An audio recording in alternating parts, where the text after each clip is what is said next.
In 1929, the world changed overnight. Most families didn't know it yet, but an unseen wave had begun, one that would soon reach every home, every town, every child. Factories that once echoed with noise grew quiet. Shops dimmed their lights. Newspapers carried headlines people tried to ignore. For ordinary families, the crash didn't begin on Wall Street. It began at their doorstep. This is the story of one such family. Samuel, a factory worker. Eleanor, a mother whose quiet strength held everything together. And their children, Anna and Joseph. Their story was not unique. Millions lived through the same hardship. But through their eyes, we understand what survival truly meant. Their home was small, their hopes were big, and the storm was coming. The first blow wasn't unemployment, it was the pay cut. Factories reduced wages just to stay open. Suddenly, families had less money than they needed. Samuel tried to hide the fear from his children, but Eleanor could see it in his eyes. The depression didn't begin with starvation. It began with anxiety. That evening, Samuel walked home slower than usual. The streets felt colder, the future more uncertain. All around the world, men walked home just like this, defeated, yet still holding on. At home, Eleanor understood without hearing a word. Fear spread silently, through glances, pauses, and unspoken sentences. The children watched their parents' faces, trying to understand what wasn't being said. But tomorrow, life would go on. The first sacrifice was food. Eleanor rewrote the grocery list again and again, removing what they could no longer afford. Milk, less often. Meat only on Sundays. More bread, more potatoes, more stretching. Every penny mattered now. Hunger didn't arrive dramatically. It arrived as smaller meals. Children asked for seconds less, often. Parents pretended they weren't hungry. Families everywhere felt that same quiet ache. And then came the day everyone feared. The factory closed. Not reduced hours, closed. Samuel stood with dozens of men outside the locked gates as the world he knew slipped away. His search for work began immediately. He knocked on doors, asked at shops, visited farms. Every answer was the same. No hiring, not now. Hope became his only currency. Unemployment lines became the new morning ritual. Men stood for hours in the cold, hoping that a single job might open. Survival was no longer about working, it was about waiting. As the weeks passed, Samuel swallowed his pride and visited the relief office. Families who had never asked for help now stood side by side, united by necessity. Shame and desperation lived together, yet dignity remained in the attempt to persevere. Meanwhile, Eleanor found her own ways to keep the family afloat. She washed neighbors' clothes, mended torn jackets, cooked for a few cents. In the Depression, women became the invisible backbone of survival. The neighborhood around them changed. Stores boarded up. Families moved away. Houses stood dark and empty. Even Anna noticed the silence long before adults admitted it. School still continued, but it felt different. Lunchboxes were lighter, teachers looked more tired. Some children never returned. Anna wanted a book one day, but the 10 cents meant too much now. She smiled and pretended she didn't mind. Joseph, only 7, tried to help in his own small ways. He collected scrap metal, shined shoes, ran errands. Children grew up fast in hard times. Samuel kept repairing everything he could. Shoes, tools, clothes, anything he once would have replaced. Pride no longer came from money. It came from effort. Meanwhile, neighbors shared what they could. A little sugar, a little flour, a leftover bowl of soup. No one had much, but everyone gave something. Rent day arrived with dread.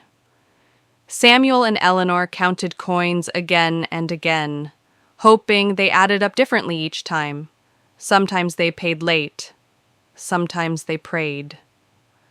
As winter arrived, the true struggle began.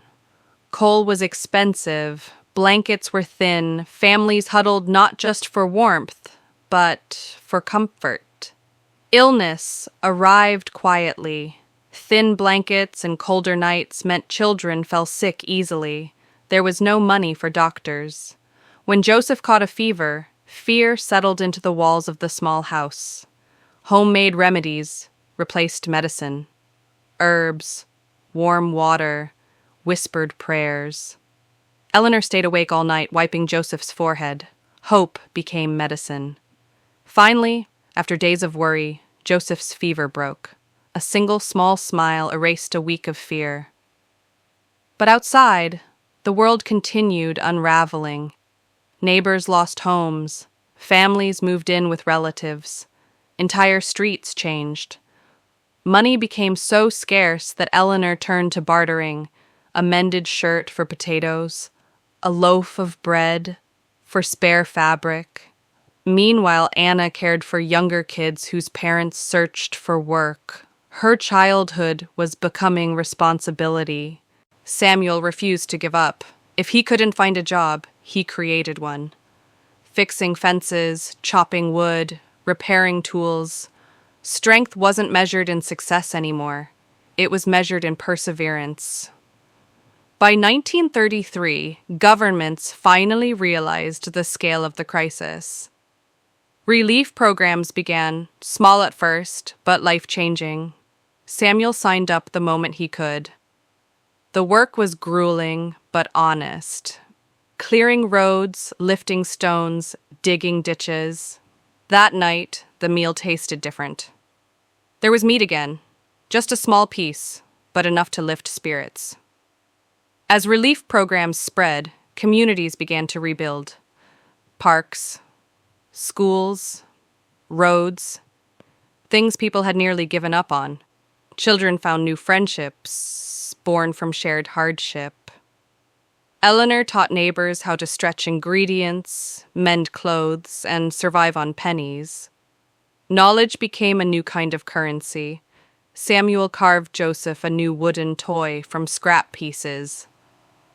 This time Joseph treated it like a treasure. With steadier income, the family's table slowly began to fill again. Not by much, but enough to feel different. Samuel repaired the porch, rebuilt the fence, restored what the past years had worn down. Music returned to the home. Soft harmonica notes filling the evening air.